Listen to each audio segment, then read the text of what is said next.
Have you ever trusted someone so completely that the idea of them betraying you didn't even seem possible?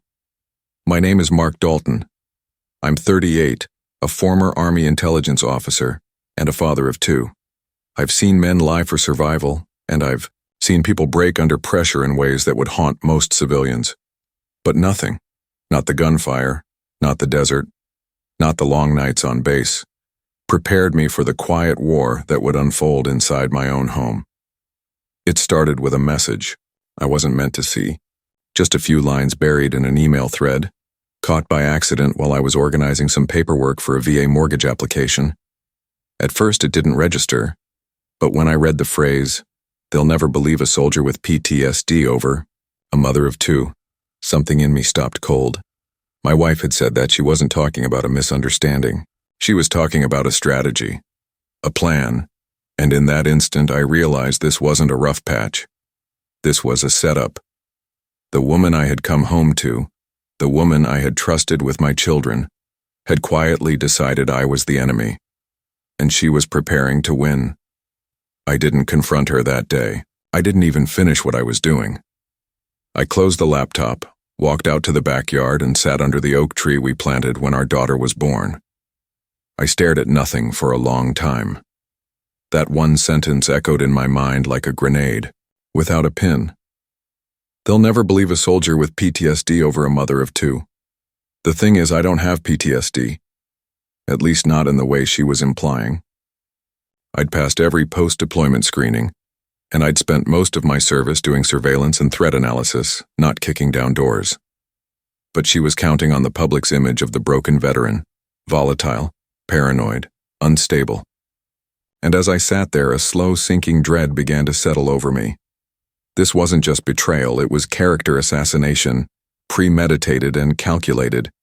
It all started with a simple request. My wife, Claire, asked me to help her consolidate some financial documents for a loan refinance through the VA. She said it stressed her out. I didn't think twice. I'd always been the one to handle the admin stuff, taxes, budgeting, insurance. She preferred yoga retreats and her wellness blog.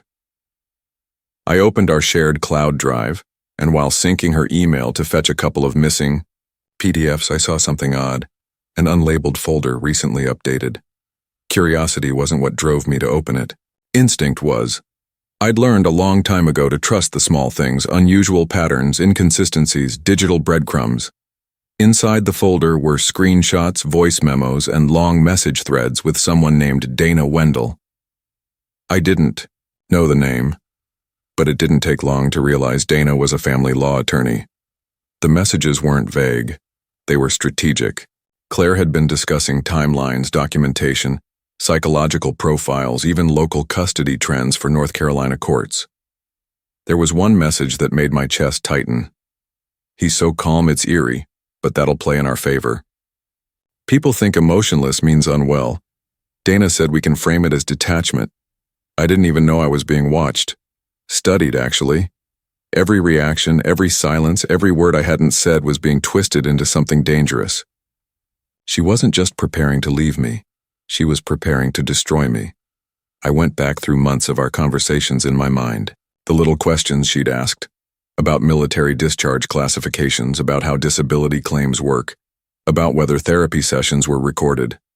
At the time, I thought she was being curious, supportive even. I didn't realize. She was gathering ammunition. That night, I tucked our kids into bed, just like always. Our daughter, Lily, wanted help with her spelling words. Our son, Jack, asked about visiting the Airborne Museum that weekend. I smiled, nodded, played the part. But I couldn't unsee what I'd found.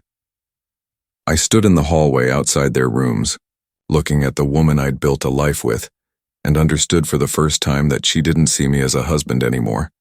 She saw me as a threat, and she was preparing for war. Claire wasn't always like this, or maybe she was, and I just couldn't see it back then. We met 12 years ago in Fayetteville, right outside Fort Bragg. I had just come back from a deployment in Kuwait, and she was working part-time at a local bookstore while studying for her master's in health psychology. She was vibrant, opinionated, and quick to smile, especially when she talked about holistic wellness and mindfulness. I didn't understand half of it, but I was drawn to her clarity. her calm.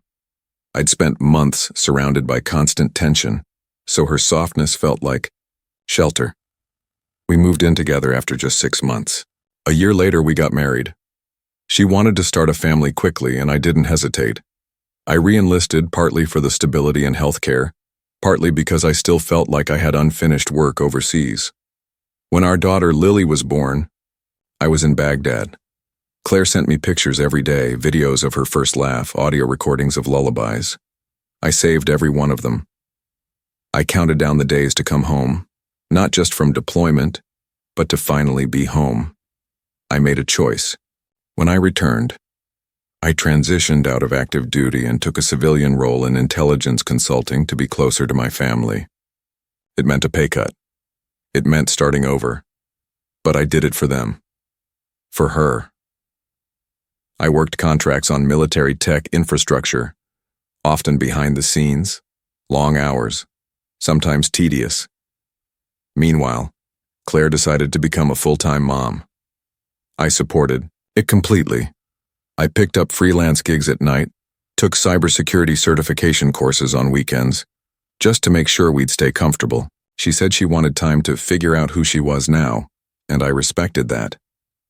When Jack was born 2 years later, Claire started getting more involved in online wellness communities.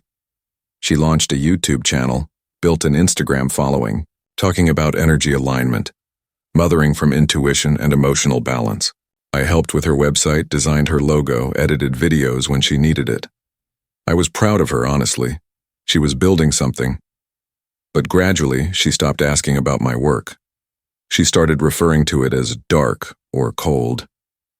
Whenever I mentioned my clients or briefings, she changed the subject. And if I worked too late, even if it was to pay for her retreats, she'd sigh, roll her eyes, and say, "You're always somewhere else."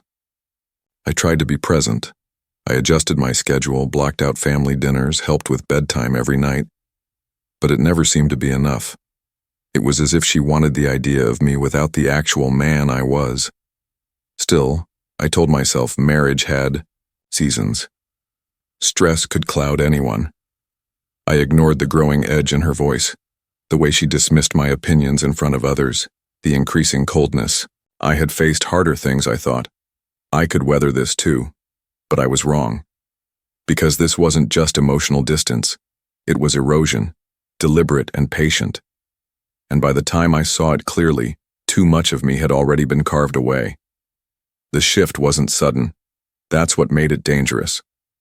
If Claire had screamed, slammed doors, or demanded separation, maybe I would have recognized the crisis for what it was. But she didn't. She just recalibrated. Little by little. She began to change the tone of how we interacted, and at first, it all felt like friction that came with busy schedules and parenting fatigue. But now, looking back, it was the start of something far more deliberate. She began referring to me in front of others like I wasn't in the room. "Mark's mind is always on his missions," she'd say with a laugh at dinner parties, as if I was some obsessed operator who couldn't function in normal life. At a wellness retreat she hosted in our backyard, I overheard her telling a group of moms, "Military men rarely learn how to connect emotionally. They just suppress and compartmentalize."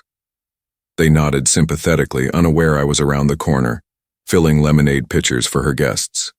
It stung, but I let it slide.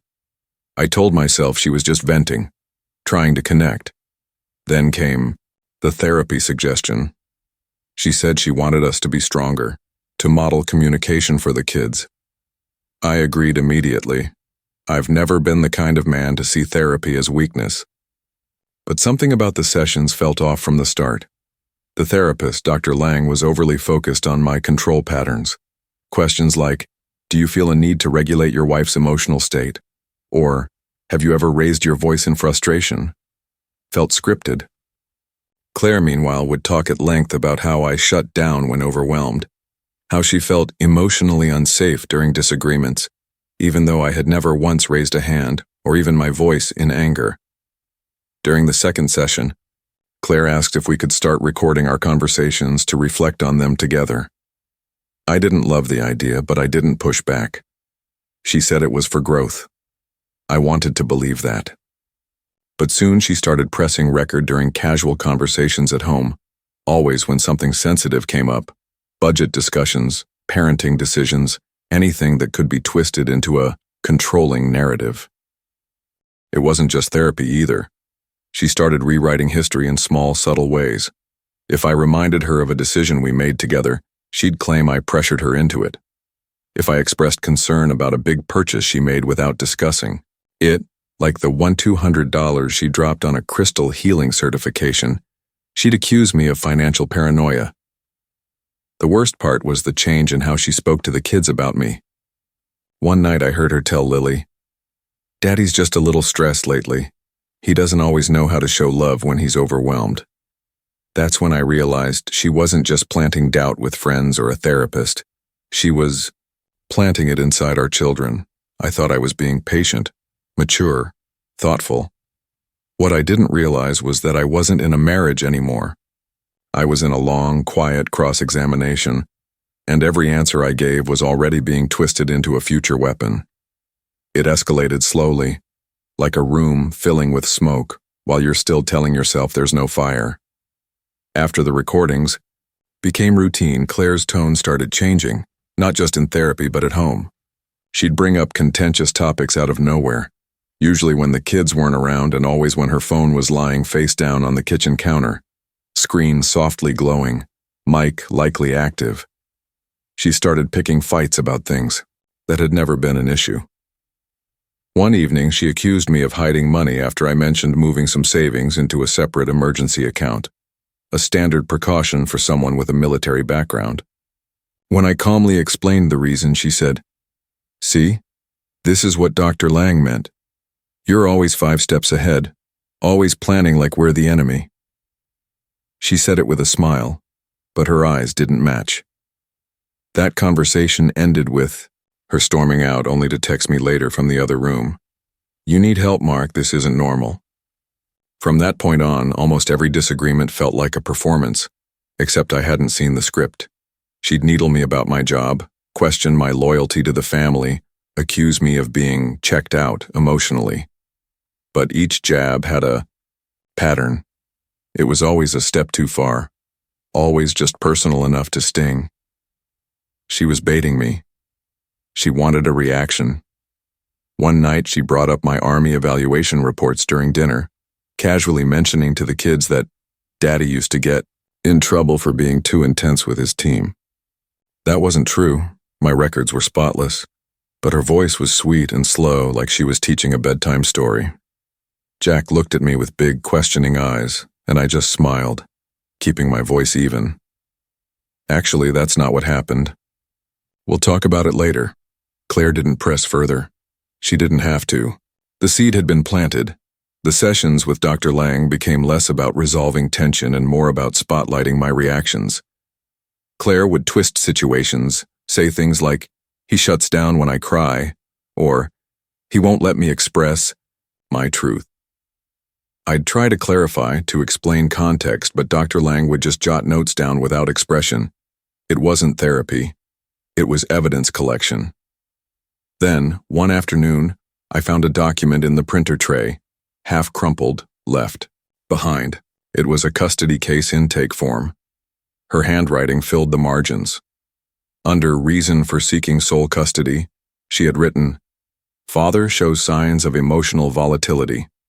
History of trauma. Refuses to acknowledge need for help. Children. Feel safer with mother." I stared at that page for a long time. There was no mistaking it anymore. She had already started the process. I wasn't being helped. I was being built into a villain. That night, she asked if I wanted to try journaling, together as a way to process our emotions.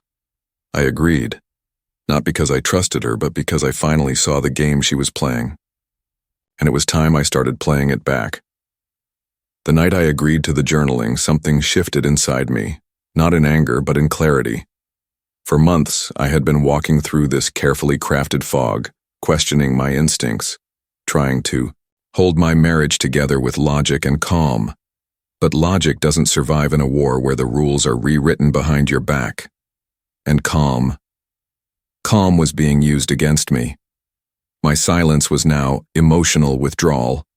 My patience was a sign of suppressed rage. I wasn't being seen as the steady hand I had always tried to be. I was being framed as the ticking time bomb. That was the moment I stopped trying to win Claire back and started preparing to win something else. The truth. I did what I had been trained to do. Assess, plan, execute. I began cataloging everything. Every interaction, every session with Dr. Lang, every sudden change in Claire's tone or phrasing. I reviewed our security camera settings and upgraded the system. Quietly, I checked state laws on recording conversations. North Carolina is a one-party consent state. That meant as long as I was part of the conversation, I could legally record it without her knowledge.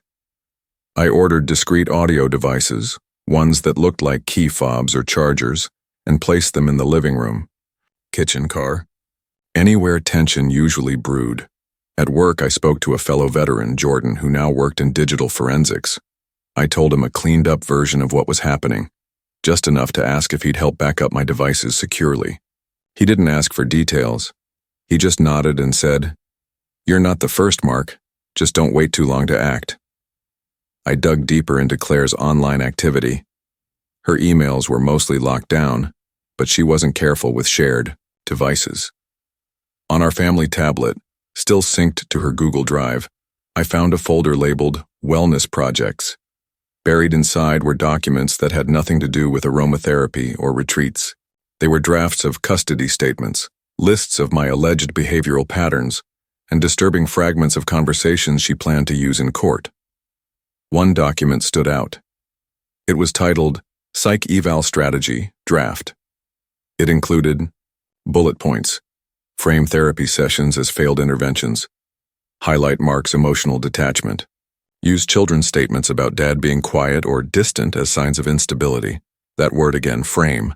Not describe, not explore. Frame. I stared at the screen, pulse steady. This wasn't a misunderstanding or a messy separation. This was deliberate, and worse, it was calculated using every part of my life that I had entrusted to her. My service, my discipline, my restraint. I started keeping my own journal. Every detail. Every tactic. Not to mirror hers, but to anchor myself in the facts. In the end, truth would be my strongest weapon. Because I wasn't just up against a manipulative spouse anymore. I was up against a strategy, and she had no idea. She had just awakened a strategist. The first rule of gathering intelligence, real intelligence, is don't get caught doing it. Information is only power when the other side doesn't know what you know, and I had no margin for error. Claire already had a head start. She'd laid the groundwork with a therapist, with her friends, possibly even with a custody evaluator. I was stepping into a game already in motion, but unlike her, I didn't need to fake anything. I just had to reveal what was already true. I began by auditing our digital life. Every shared account, cloud service, synced app, anything she might have used to compile her evidence. Claire wasn't tech illiterate, but she underestimated how much of our digital footprint I managed. I traced metadata from audio files. She'd backed up to our shared drive. They had been renamed and refiled, but the timestamps didn't lie. I cross-referenced them with my calendar and found a pattern. She always hit record after baiting me with questions about money, parenting, or my military service. Using a forensic tool Jordan provided, I decrypted deleted cache files from an old laptop she had stopped using. Buried in a temp folder were notes titled with dates and topics. Mark tense about budget. Jack said Dad ignored him during TV night. Try trigger word, Afghanistan. She had been logging responses like a scientist studying a lab rat, so I adapted. When she brought up Afghanistan again, casually over dinner, I leaned in. That was a tough deployment, I said, but I'm grateful for what I learned. She blinked. That wasn't the script. No flash of tension, no defensiveness, just steady eye contact. The next day I checked the recording. Her voice in the kitchen afterward was irritated. He's being robotic. I can't get a read. Bingo. I started collecting everything. Emails. She forwarded to her lawyer. Screenshots of group chats with her yoga friends talking about manifesting the ideal custody outcome, and voice recordings where she rehearsed emotional lines alone in the living room. "I just don't feel safe around him anymore," she said in one. Then she stopped, sighed, and repeated it with more tears in her voice. That recording was time-stamped the day before our latest therapy session. The big break came 2 weeks later.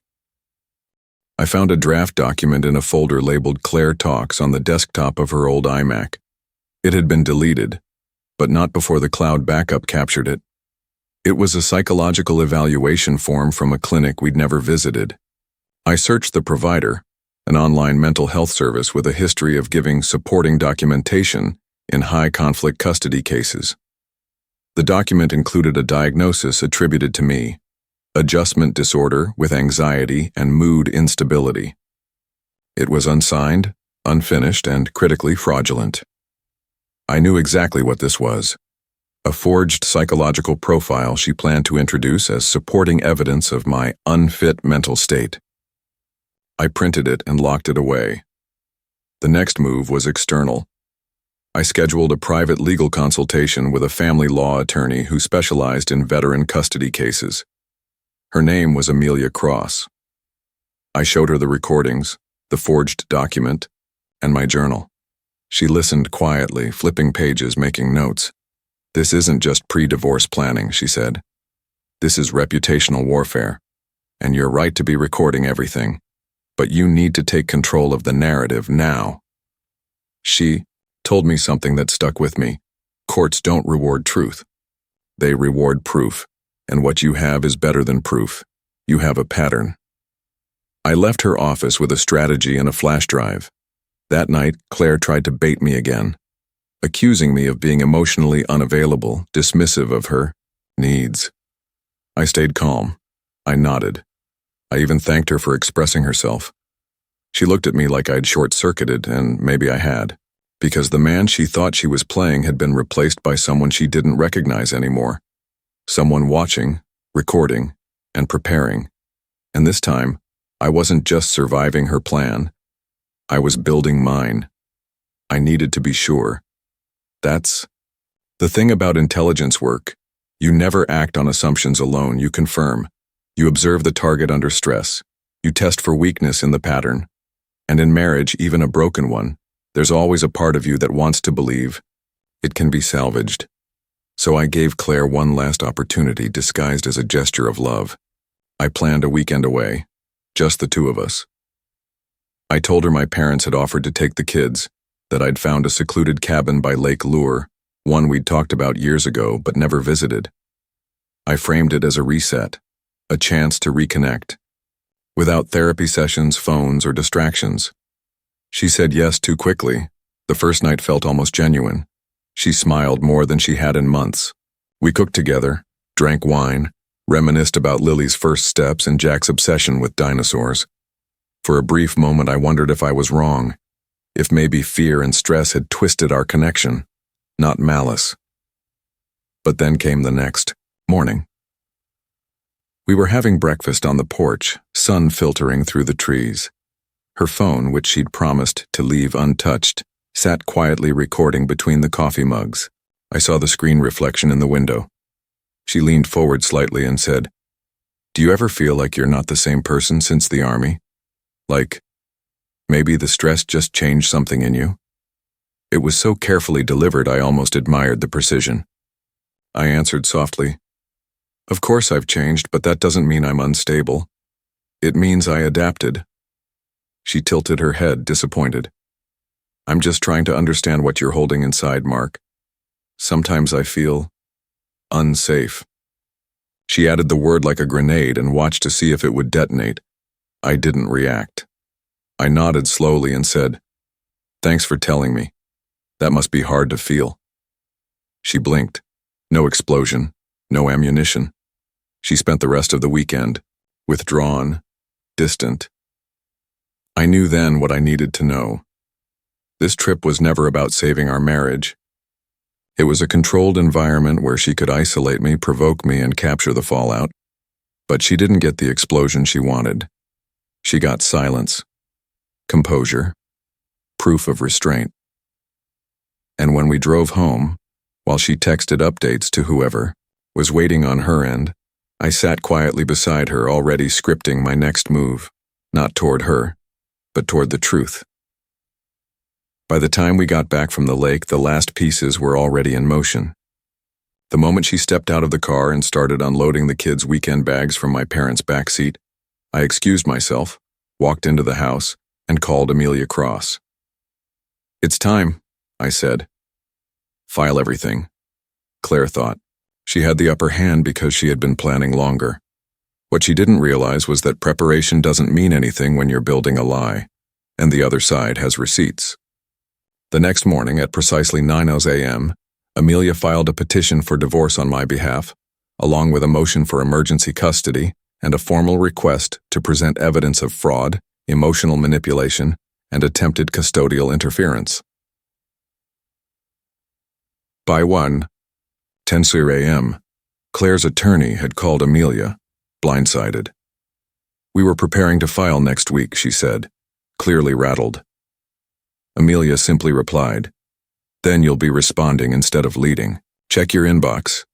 At 3:27 p.m., I heard the doorbell. I was working in my home office when it rang, then silence, followed by footsteps. Hers. Claire burst into the room holding a thick manila envelope in her hand, her expression somewhere between outrage and disbelief. "What the hell is this?" she asked, shaking the papers. Her voice cracked, not from sadness, but from control slipping. "Are you divorcing me?" I looked up from my laptop. Calm. "You've been planning it for months, Claire. You just didn't think I'd find out." She stared at me, stunned. "You don't understand. We were trying to fix things. We were in counseling." "No," I cut in quietly. "You were building a case. You were recording rehearsed conversations, fabricating a psychological report, and feeding a therapist a narrative. That's not reconciliation. That's entrapment." She froze. I stood, opened my desk drawer, and held up a flash drive. "This contains every conversation you tried to frame, every coaching session with your sister, and a copy of the forged psych evaluation. You thought I wouldn't find." The color drained from her face. She opened her mouth to speak, then stopped. She realized the script no longer applied. I wasn't defensive. I wasn't reactive. I was finished playing the role she wrote for me. And now, for the first time, I was writing my own. Court was never a place I wanted to be. As a soldier, I was trained to avoid unnecessary battles, to de-escalate, to assess, to outmaneuver when possible.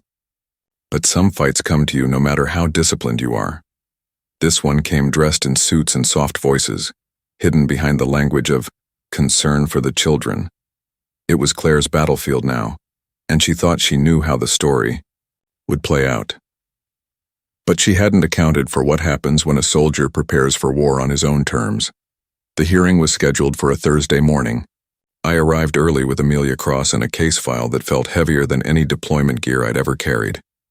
Claire entered 15 minutes later, her expression composed, but her eyes scanning the room constantly, like she was waiting for a cue that never came. Her attorney, a woman named Marlene Holloway, wore the polite confidence of someone used to winning, someone who assumed the court would side with the mother, especially one claiming emotional abuse and mental instability tied to combat trauma. They led with what they always planned to: Claire's carefully edited recordings, cherry-picked therapy notes from Dr. Lang, and a printed copy of the forged psychological summary.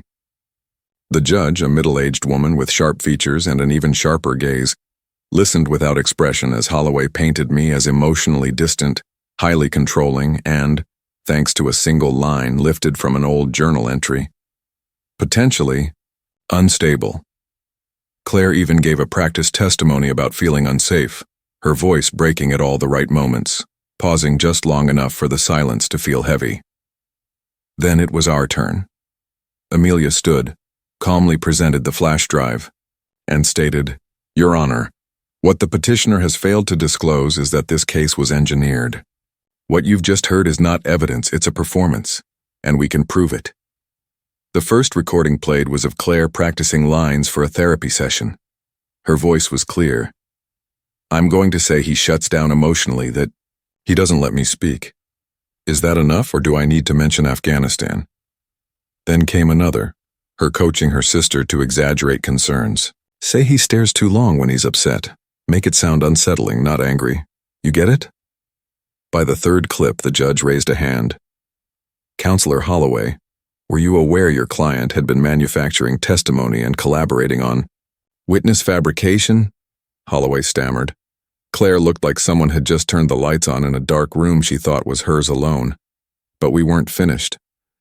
Amelia presented digital logs showing the metadata from the forged psychological report, edited on Claire's device, never submitted by a provider, never signed. We showed email threads between Claire and a custody strategist, Shidao, hired off a private legal forum, coaching her through methods to provoke emotional responses from a stoic spouse.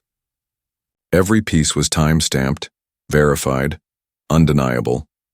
Dr. Lang's notes, which were heavily quoted earlier by the opposing side, were now reframed with context. When played against the full recordings, Claire baiting, me de-escalating, the narrative collapsed. Even Dr. Lang, when subpoenaed later, admitted under oath that Claire often guided the sessions toward predetermined talking points. By the end of the day, Judge Morgan addressed the courtroom without raising her voice. This court does not tolerate attempts to manipulate the legal system, particularly when it concerns custody of young children.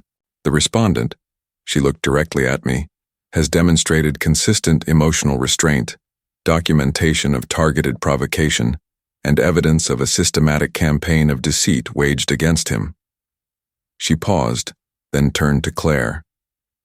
Your credibility is irreparably compromised. Effective immediately, full temporary custody is granted to Mr. Dalton pending a formal evaluation. Furthermore, this court is referring the matter of document forgery and witness tampering to the district attorney for review. Claire didn't cry. She didn't shout. She simply slumped into her chair, face blank. The war she'd started had ended, not with a dramatic finale, but with the quiet, methodical collapse of her plan. And for the first time in months, I exhaled. Not because I'd won, but because I was finally free. The days that followed the hearing were strangely quiet.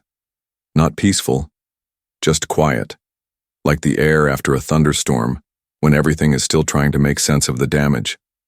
The court's ruling granted me full temporary custody of Lily and Jack, and while I was relieved, I also knew it was a fragile beginning, not a victory lap. My children had just watched their world shift. My job now wasn't to celebrate, it was to rebuild. Claire moved out within a week. She rented a small townhouse on the other side of town and was granted supervised visitation every other Saturday. The court ordered her to attend psychological counseling and parenting classes before any discussion of expanded custody would be revisited. She followed the terms, silently, mechanically, but the fire in her eyes had dimmed. Not regret. Just exposure. She had played a long game of perception and lost to the one thing she hadn't prepared for. The truth, documented in her own words. Lily asked a lot of questions. Jack asked almost none. I tried my best to answer them both without bitterness. Mommy and I see things very differently, I told them. But we both love you, that will never change. I meant that. Even if Claire had tried to destroy me, she was still their mother. Amelia checked in often. The district attorney had begun a quiet investigation into the forgery, and while I didn't expect Claire to serve time, I knew her credibility in family court was finished. Her online brand had started to crack as well. The curated image of a peaceful, intuitive mother didn't align with leaked court documents and whispers of manipulation. Justice didn't roar in like a storm. It arrived slowly, in quiet moments, of truth reclaiming space. And for the first time in a long while, I could breathe. People think the most dangerous battlefield is the one with bullets flying overhead. But the truth is, the most insidious kind of war happens in quiet rooms, family courtrooms, therapy offices, kitchens, where truth can be bent and perception weaponized. I've faced combat zones. I've navigated enemy terrain. But nothing demanded more emotional discipline, strategic thinking and moral clarity than surviving a war waged at home under the guise of concern. This wasn't just a story about betrayal. It was about how easily systems can be manipulated when we assume truth will speak for itself. It doesn't. Proof speaks. Preparation speaks. Calm, consistent documentation speaks louder than the loudest accusation. If you've made it this far, ask yourself, what would you have done differently? Would you have stayed silent or spoken out? Would you have reacted or recorded? And if this story made you pause, reflect, or feel anything at all, leave a comment. Share your thoughts. You never know who might read it and realize they're not alone. Truth is powerful, but only when it's heard. And if you believe stories like this matter, consider subscribing. Not for numbers, but because the more these stories are shared, the harder they are to silence. Your voice might be the one someone else needs to hear next.